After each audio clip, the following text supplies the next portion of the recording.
নমস্কার। আমার আজকের রেসিপি চিংড়ি মাছের মালাইকারি। খুব সুস্বাদু একটা খাবার চিংড়ি মাছের মালাইকারি। চিংড়ি মাছের মালাইকারি বানানোর জন্য আমি প্রথমে একটি নারকেলকে ছাড়িয়ে নেব। নারকেলটা ছাড়িয়ে নেওয়ার পরে নারকেলটা ফাটিয়ে নেব এবং ভেতরের যে জলটা থাকে সেটা আমি বের করে নেব। এবার ছাড়ানো নারকেলটা থেকে আমি নারকেল কুড়িয়ে নেব। নারকেল কুড়িয়ে নেওয়ার কারণ আমার এই নারকেলের দুধটা দিয়েই চিংড়ি মাছটা রান্না হবে। নারকেলের আমি দুধটা বার করার জন্য এখানে ছোট একটি কাপড় ব্যবহার করেছি। যেভাবে ছানার জল বার করা হয় ঠিক সেভাবেই আমি এখানে নারকেলের দুধটা বার করে নেব। আমাকে এখানে হাত দিয়ে চিপতে হবে। হাত দিয়ে চিপে চিপে দুধটা আমাকে এইভাবে বার করে নিতে হবে। আমার রান্নাটাতে পুরোটাই নারকেলের দুধটা দিয়েই হবে। এখানে আমরা জল ব্যবহার করব না। চিংড়ি মাছের মালাইকারিতে জল ব্যবহার না করলেই ভালো। যতটা পারা যায় নারকেলের দুধটা দিয়েই করা উচিত। এবার আমি ছাড়ানো ধুয়ে রাখা চিংড়িগুলোকে লবণ হলুদ মাখিয়ে নিয়েছি এবং আমি ভেজে নেব।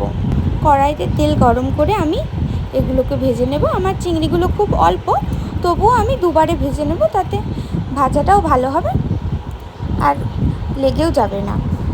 আমি এগুলো খুব কড়া করেই ভাজবো, লাল লাল করে, কারণ এর ওপরে খোসাটা থাকে, তাই লাল লাল করে ভেজে নেওয়াটাই ভালো।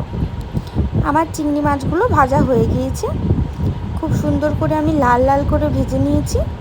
আমার ভাজা চিংড়ি মাছগুলো এখন রেখে দেবো। এরপর আমি একটি কড়াইয়ে তেল গরম করব। গরম তেলে লবঙ্গ, শুকনো লঙ্কা, তেজপাতা আর দারচিনি, এলাচ, 4টে ছোটো এলাচ আমি দিয়েছি। এলাচগুলো দেওয়ার সময় এলাচের মুখগুলো ফাটিয়ে নিলে ভালো হয়।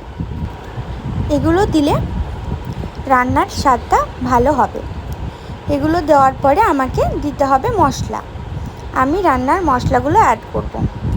রান্নায় আমি মশলা ব্যবহার করব আদা বাটা, লঙ্কা বাটা, সামান্য জিরে বাটা, পেঁয়াজ বাটা, টমেটো বাটা আর সামান্য রসুন বাটা।